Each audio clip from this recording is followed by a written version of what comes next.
Scusate, cavaliere.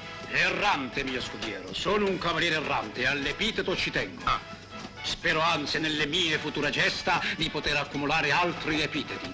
Contento voi? Sappi, mio buon Sancio, che ci sono i cavalieri erranti e i cavalieri di corte. Di corte è un altro epiteto. Sì, ma dispregiativo. Quei cavalieri sciupano la loro esistenza nelle regge tra balli, suoni, in orge e bagordi. Chiamatele fessi. Li chiamo deboli e pusillanimi. Questi abusivi della cavalleria dormono all'ombra delle sottane di nobili femmine, cui fanno spesso da cavalier serventi. Ah sì? E non ne hanno scudier serventi?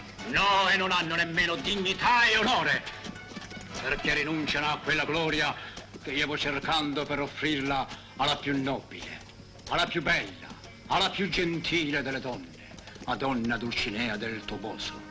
Il mio pensiero è sempre rivolto ad ella. Ne siete tanto innamorato? Innamoratissimo. E allora invece di andare in giro, perché non la sposate? Non posso, la mia Dulcinea è già sposata. Ho capito, volete cornefegare il signor Dulcineo. Mai e poi mai quella casta donna verrà meno la sua onestà. Ma allora quando è così, perché perdete tempo a pensarla? Perché ogni cavaliere errante deve avere un ideale di donna per cui combattere. Giammai io avvicinerò la mia Dulcinea. Giammai le mie mani la toccheranno. Giammai le mie labbra sfioreranno le sue. Insomma, amore in contumacia. È inutile spiegarti. Non sei cavaliere, non puoi capire. E sono contento di non esserlo. Io le donne le tocco, le ritocco e le bacio con lo schiocco. Ferma! Che c'è? La fortuna ci assiste, Sancho. Guarda. Ecco là una trentina di giganti smisurati con cui verrò a battaglia uccidendoli tutti. Che giganti? Quelli là con le braccia lunghe. Cavalieri, quelle sono mulini e le braccia lunghe sono le pale. Si vede bene che di avventure non te ne intendi. Quelli sono giganti, amico mio. E se hai paura mettiti a pregare, mentre io vuoi ingaggiare una fiera e in egual tenzone seco loro. Ma che suo calore, sono mulini! Non fuggite, codarde vili creature, è un cavaliere solo che vi assale. Tornate indietro, cavaliere!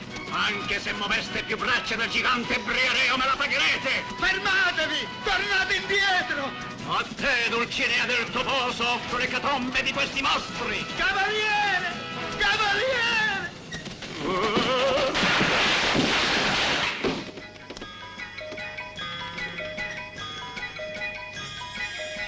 Lasciatevi, vigliacchi!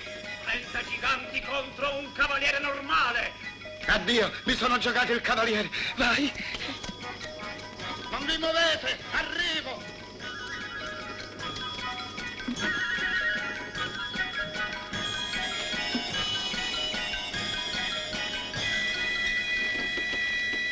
Cavaliere, non vi preoccupate, ora vi aiuto io, adesso vi faccio scendere. Attaccatemi, cavaliere! E non ci arrivo.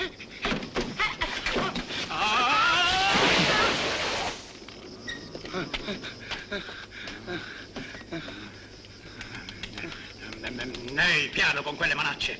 Ma che manacce? Mani sante sono, che vi hanno risuscitato. Eravate morto, come se foste defunto.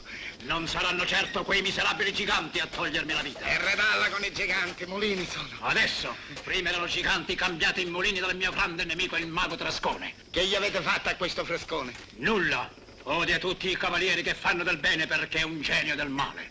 E cambia addirittura i giganti mulini. Trascone è capace di tutto pur di togliermi la gloria.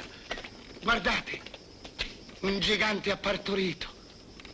Impossibile, i giganti non possono generare. Degenerare, semmai. E allora come la mettiamo? Forse il cielo ha voluto punirmi annebbiandomi il cervello perché intrapreso un'avventura senza essere stato ancora investito cavaliere. Ho capito, per ora siete cavaliere perché andate a cavallo. Io sono nato cavaliere come tu sei nato contadino. E secondo le leggi dell'ordine equestre, prima di impugnare il brando, è necessario che un castellano, duca o principe, mi consacri difensore dei deboli e degli oppressi. Cavaliere senza macchia e senza paura.